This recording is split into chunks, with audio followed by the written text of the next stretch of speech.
America could not have won its War of Independence without the help of the French.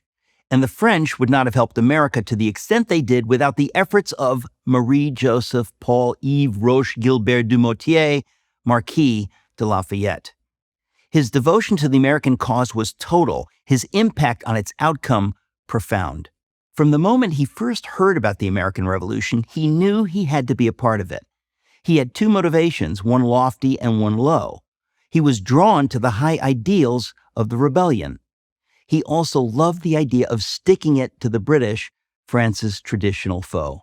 A well-connected member of the French royal court of Louis XVI, both by birth and marriage, he was all of 19 when he decided he must abandon his career in the French military to sail to America and fight with the Americans. Complicating matters was the fact that his new wife had just given birth to their first child, but even this did not deter him. Every fiber in his being told him that history was being made in North America. He would not miss the chance to be part of it. To the sorrow of his bride, the fury of his powerful father-in-law, and the deep annoyance of his sovereign, he sailed for America in April 1777. Armed with a letter of introduction from the American emissary to France, Silas Deane, he presented himself to the Continental Congress in Philadelphia. They barely gave him the time of day. The army had no need for a French officer who spoke virtually no English. Young Lafayette's story could have ended right there, but a chance dinner invitation brought him into the company of George Washington. The general was cautious about new acquaintances. Everybody wanted a piece of him, but he took an instant liking to the Frenchman. This was no mere adventurer, Washington sensed. This was someone who understood what the Americans were fighting for. Washington arranged for Lafayette to become an officer under his command and quickly brought him into his inner circle. Fiercely loyal to his mentor, whom he addressed as Mon Général, Lafayette proved himself to be a capable and courageous soldier.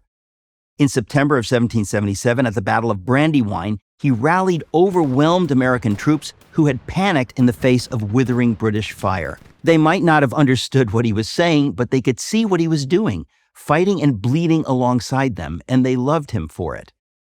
Despite being badly wounded in the leg, he helped turn a rout into an organized retreat. Washington sent his personal physician to look after his brave protégé. The general wanted him back at his side as soon as possible.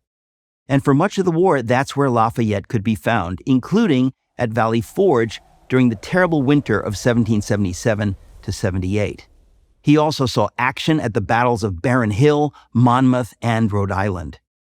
He was, as General Nathaniel Greene put it, determined to be in the way of danger. But Lafayette not only served the glorious cause as a soldier, he also served it as an unofficial diplomat. Several times during the war, he returned to France. While there, he tirelessly and successfully lobbied the king and his ministers on America's behalf. In the spring of 1780, Lafayette returned to America, having secured a promise from the French government of new military support. That support proved critical in the decisive Battle of Yorktown in October of 1781. Sensing an opportunity to strike a fatal blow, Washington unleashed the full might of his army on the British position. Lafayette led a key assault on enemy fortifications. Outnumbered, outgunned, General Cornwallis's fate was sealed. His surrender at Yorktown convinced Parliament that the war could not be won, prompting King George III to finally recognize America's independence. Lafayette returned to France in triumph, a mythic figure on two continents. He had accomplished both of his goals, helped the Americans attain their freedom and exact revenge on the British. Brimming with enthusiasm for the American principles of liberty, Lafayette now wanted to share those principles with the citizens of France. But France was not America.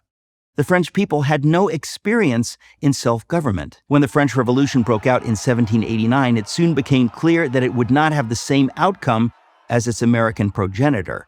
What started as a passion for liberty turned into a passion for blood.